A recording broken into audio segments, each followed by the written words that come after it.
Oh, oh. Ay, Yeah. ay, yo. Parece que no le gustó lo que le hiciste anoche.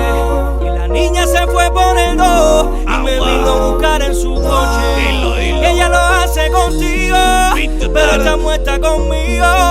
Ella lo hizo contigo, Julián. pero está frita conmigo.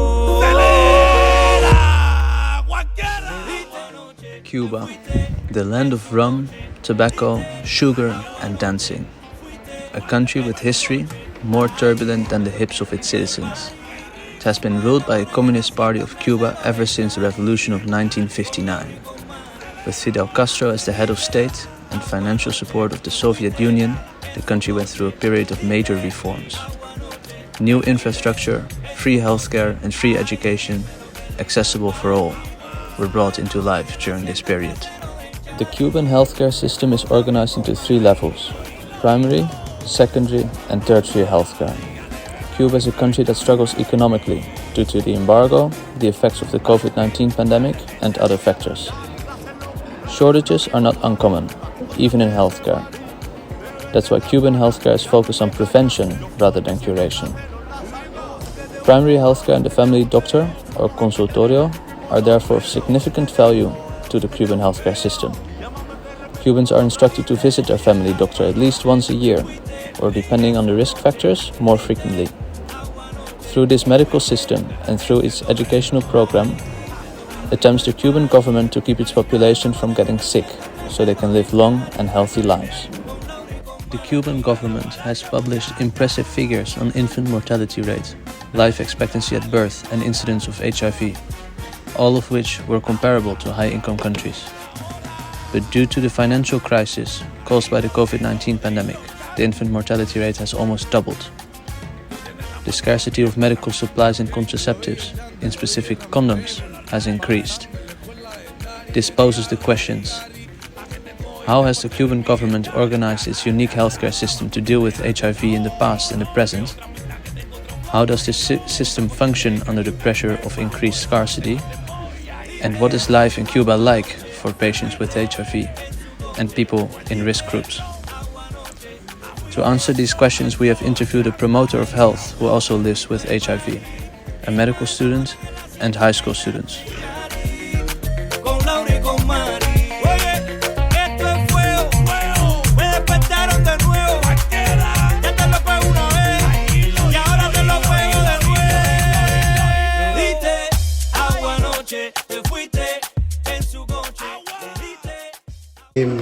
Me llamo Juan Carlos Bolaños Medina y actualmente soy el coordinador de la red de personas que vivimos con VIH en la provincia de La Habana.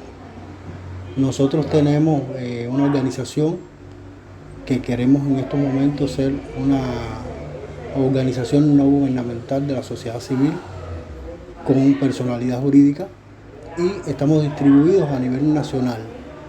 Hay un centro que nos dirige a nosotros desde el punto de vista de la red a nivel nacional.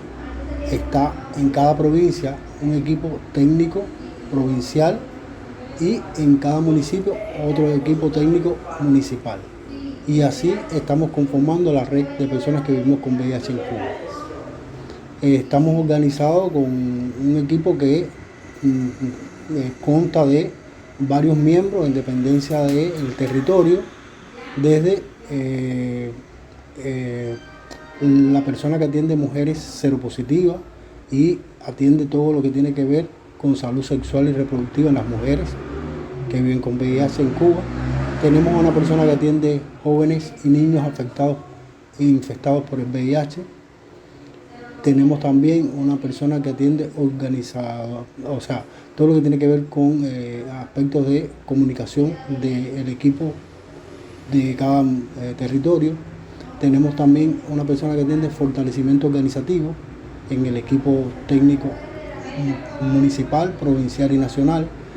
Y así estamos entonces distribuidos a nivel nacional, muy organizados como red de personas que vivimos con VIH. What are the main goals of this organization? Trabajar con la adherencia al tratamiento, cómo las personas que se diagnostican se adhieren al tratamiento para que su carga viral sea suprimida, la no detectable, ¿ya? Que la carga viral no detectable es igual a no transmisión. Entonces estamos enfrascados como comunidad a que todas las personas que se diagnostican en Cuba tengan el acceso a su tratamiento, pero que además disminuyan su carga viral a no detectable. Y esa es nuestra primera misión, ¿ya? Luego también tenemos como otra misión importante, y es que cada persona que sea diagnosticada tenga el tratamiento y acceda al tratamiento, ¿ya? Y con prontitud, siempre con la mayor prontitud posible, para que no se vaya a deteriorar su sistema inmune y que esta persona tenga mejor calidad de vida. Entonces estamos trabajando por esa razón. Could you explain the process of a patient with HIV? Mira, tenemos consultas de consejería, ¿ya? Donde las personas acceden al servicio de pruebas rápidas, ¿ya? De un paquete mínimo que se le da de condones, lubricantes, material educativo. Y entonces, si esa prueba rápida, el cliente cuando llega a nosotros que la quiere hacer, sale negativo, lo mantenemos como cliente, reforzando todas aquellas necesidades que tenga a partir de la información y el conocimiento acerca de las infecciones de transmisión sexual y el VIH. Si la persona sale positiva, ahí mismo tiene el acceso a el laboratorio clínico donde se le hace todos los complementarios, incluyendo entonces carga viral y CD4, y esta persona luego después es confirmada de que sea una persona viviendo con VIH a través de un resultado de un análisis de un centro de referencia. Si la persona salió positiva, entonces pasa todo esto voluntariamente a la red nuestra, y nosotros entonces le damos todo el apoyo emocional a partir del impacto del diagnóstico y lo recibimos en la red para apoyarlo y acompañarlo en todos los procesos, desde el conocimiento ante las infecciones de transmisión sexual hasta el apoyo familiar o el apoyo de pareja en este caso. Esta persona se integra a nuestra red a partir de que empiece a adherirse al tratamiento, que tiene un acompañamiento por un gestor de adherencia, que actualmente tenemos un gestor de adherencia, un gestor de género y derecho, y luego después entonces esta persona ya está vinculada con nosotros y tiene su carga viral no detectable y un mejoramiento de su calidad de vida. Ese es el proceso que pudiera vivir una persona recién diagnosticada en Cuba en estos momentos. What measurements does your organization take to prevent HIV? Mira, hoy estamos trabajando porque el VIH en nuestro país está específicamente en la red trans y la red HCH, más que nada. Más que en las comunidades, más que en los heterosexuales, está ahí. Y estamos trabajando con las redes de trans y HCH en la prevención, ¿ya?, de las infecciones de transmisión sexual y el VIH. ¿Cómo lo estamos haciendo? Con una cascada de prevención. A todos los hombres se les está dando información, ¿ya?, y se están haciendo intervenciones en centros de trabajo, principalmente a hombres. Y todo el que quiera acceder a la prueba rápida de VIH, se le hace la prueba rápida para hacer la captación temprana de diagnósticos de VIH. Ahora, eso contribuye a que disminuya el índice de infección por VIH en Cuba. Una. Y dos, a todas estas personas se le da un paquete mínimo de prevención, que es condones y lubricantes, materiales educativos y información dónde hacerse la prueba, o se la podemos hacer también en el lugar donde conveniemos hacer la prueba, y tiene la facilidad o la opción de hacérsela voluntariamente, donde hacerse la prueba y recoger el resultado de la prueba. Eso es por toda la población de Cuba, no solo por la población. Para estas dos redes, o estos dos grupos poblacionales, que son las poblaciones claves, las cuales el país ha detectado que pudiera estar la mayor cantidad de diagnósticos de VIH, estamos trabajando muy específicamente con proyectos de prevención. Si hacemos una intervención en un centro de trabajo, para el que quiera venir a nosotros, nosotros accedemos, le brindamos servicio. Pero tenemos grupos de TRAN y HCH que salen directamente a los sitios de encuentro o sitios donde se reúnen estas poblaciones. What part of the population is most at risk for attracting STDs and especially HIV? La población que mayor riesgo tiene es la población de hombres que tienen sexo con otros hombres y las trans. Por la manera del acto sexual. Acuérdase que la penetración anal es el acto de mayor riesgo por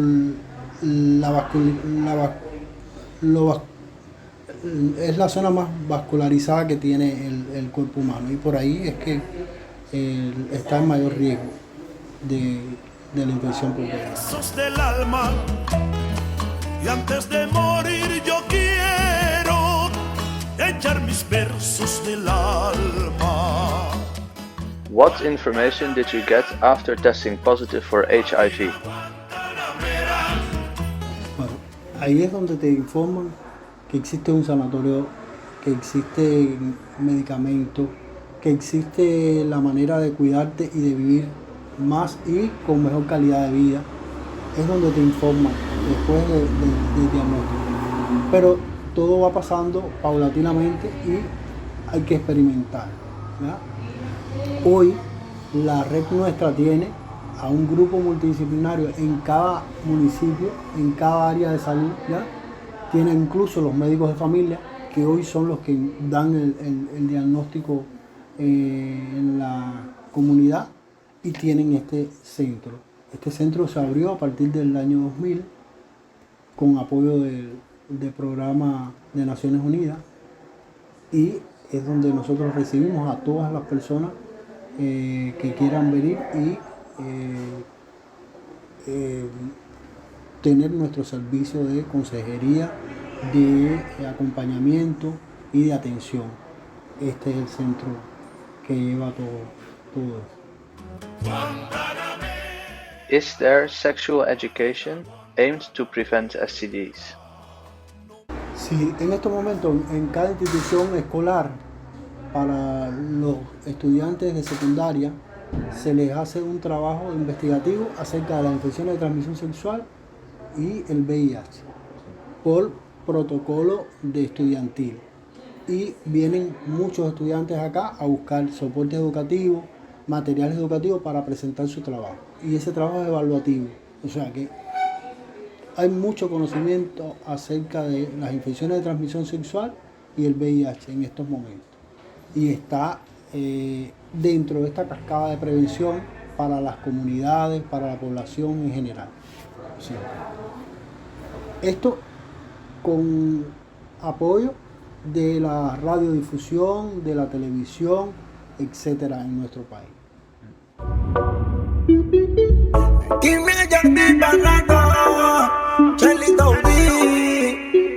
Te quiero pa' mí, tú lo sabes.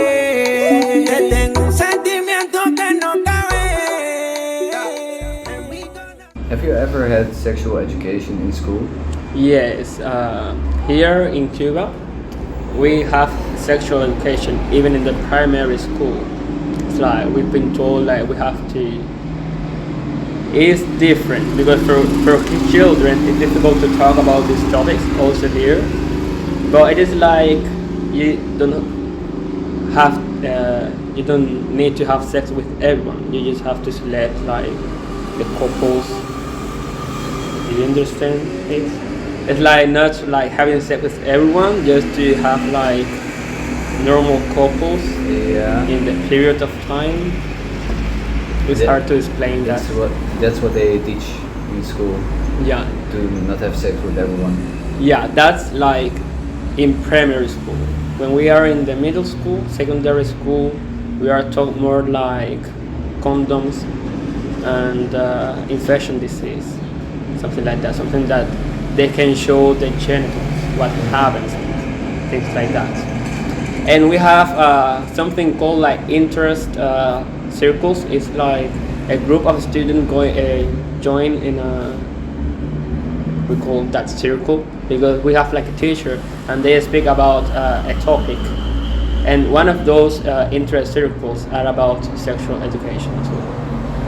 And in high school, it's like everyone know how to protect themselves, so the education is not that important, but we have like also a lot of information about how to protect ourselves, about the disease, what disease are like.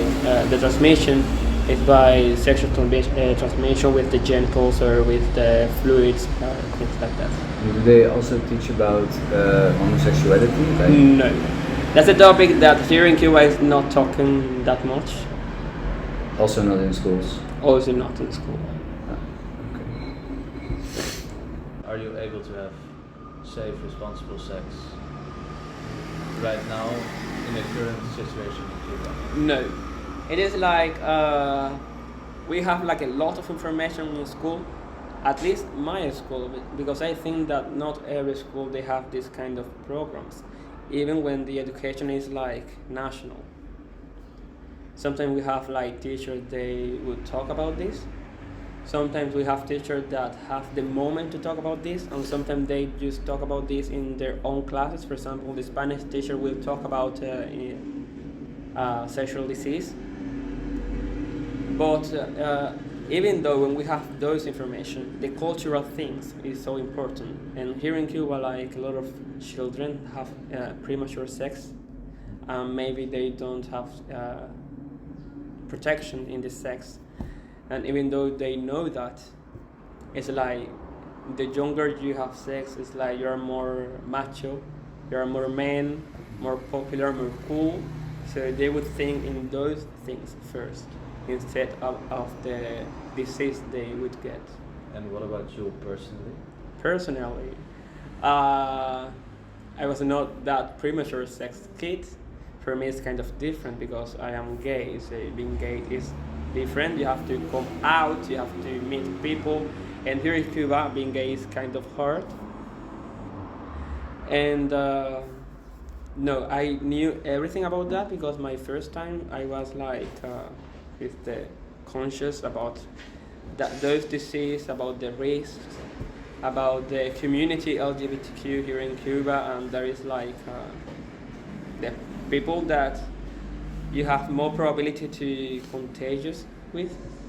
So for me, it's like I was 18 years old and I was prepared, and it was safe, of course. En mi corazón que está cerrado con candado y solamente tú tienes la llave. Porque si tú quieres You said being gay is kind of hard here in Cuba. Why? Why do you think that is? It's hard being gay here in Cuba because of the cultural stuff. It was not good seen in the past, and right now we are related to that history. So we are a Latin American country, and we don't have that progressive thing of being gay. At school we are not taught about that sexuality, about being what you want to be. We are taught like the men have sex with the women, and if they don't protect themselves, they or will have children they don't want, or they will have infection disease, or they will have pleasure if they do and nothing happens. At this moment, are you sexually active? No. Have you been sexually active? Yes. Okay. And if you practice sex, do you practice it safe? Yeah, Did you safe. practice it safe? Safe sex. Okay. Even with my last partner, boyfriend, even in that time, it was like safe sex. And how did you practice it safe? How did you what were the steps to practice safe steps? I think that like using condoms was the only options we had. Okay. And was it difficult to get condoms? The time I was sexually active, not that difficult. But I think that right now it might be kind of hard to get condoms in the market because they are expensive, and the people that would be scared to have STDs are like young people, because like I don't know, the old people wouldn't have that problem because they have their current couple from years. They are like secure with them. But for us, that we go to a party, get crazy, and it's kind of hard because it's expensive, and we don't get that money that easily. So yes, and sometimes you have the money and you cannot find them. That's what. There's a lack of condoms now. There's a lack of condoms now. Yeah. Porque sé que vivir es y muero. Porque contigo me siento vivo, contigo me siento completo, me siento. Does the LGBT community get more attention regarding safe sex? LGBT community don't get any attention by the government. Only when there are in some risks. For example, LGBT person that has HIV, we have institutes for them. But we don't have that. The Cuban health, like the main system, is prevention and promotion. Yeah. But for LGBT people here, we don't have that. We don't have that TV spots. I don't know how to call it. We don't have that much magazines about that. Yeah, in some hospital we have these big papers in the walls that they talk about that, but I think it would be better if that promotion would be like extensive in all the media and things like that. So you know, we don't talk that much about LGBT. So it's only after they get sick or after something happens that... It's weird because it's the opposite of the whole system here. We need the prevention for that. Yeah. So there should be more attention regarding the prevention and detection of STDs for gay people. Yeah, I think so. Just like we have, as I said, that education, but not that kind of sexual education in gay people, in gay person, in the LGBT community. Yeah, the problem is that here in Cuba, we are like an organization country. We have organization for everything. And we have organization for that kind of things. We have programs, but they are very small. So we need like a national program that involves everything about the LGBT community, about STDs, and about sexual education. Yeah. So we need to make extensive. We need to talk about sexual education in LGBT community at school, at hospital, at universities, everywhere, by the media, in the TV.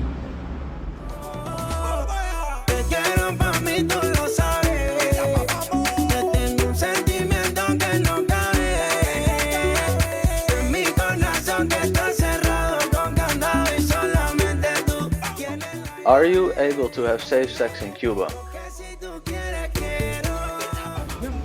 Sí, normal, aquí los cubanos lo usan e inventamos. No, hasta el condón. Si no hay condón, se usa consolador.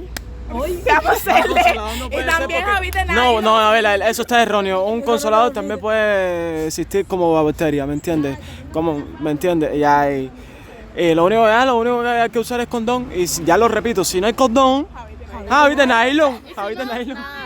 Y si no hay relaciones sexuales. El que tenga familia afuera, caballero, le manda a pedir un condón y ya. Y si no, te mandas una caja. Y si no, papi, vas al médico y te haces tú con tu pareja un análisis para si tu pareja no tiene VIH. Y si no tienes VIH, te puedes acostar con ella normal. Hay diferentes sin tener que usar condón. Porque sé que vivir es y bueno. Porque contigo me siento vivo, contigo me siento completo, me siento entero. Nowadays, the preventative measures have deteriorated due to the economic crisis. For instance, there is a lack of condoms, as well as the current sexual education that is given is not inclusive enough, only discussing heterosexuality. Sexual education was different in the 90s.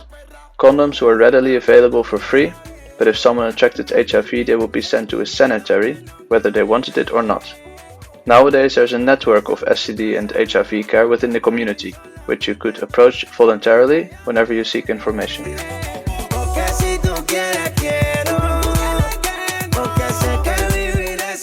Despite the scarcity, they try to focus on the group with the highest incidence rate of HIV. These two groups are trans and homosexuals. They actively try to comply with the preventative measures and educate the general population, but this does not always seem to reach these groups sufficiently.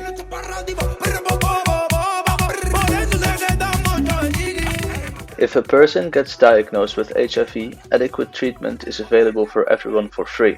Unfortunately, being gay is not fully accepted in the Cuban community. There is still a lot of prejudice and discrimination against the LGBTQ community. Concluding, the Latin American culture, which is not fully accepting the LGBTQ community, makes it difficult in Cuba for preventative measures against HIV to reach their targeted population.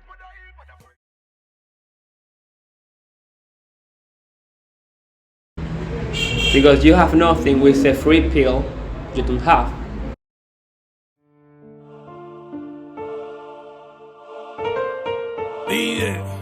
Ay, yo, plan el reto en vivo. Aquí puesto gay. Aquí está todo rico, puesto gay. Papá de los cachorros. Puesto gay.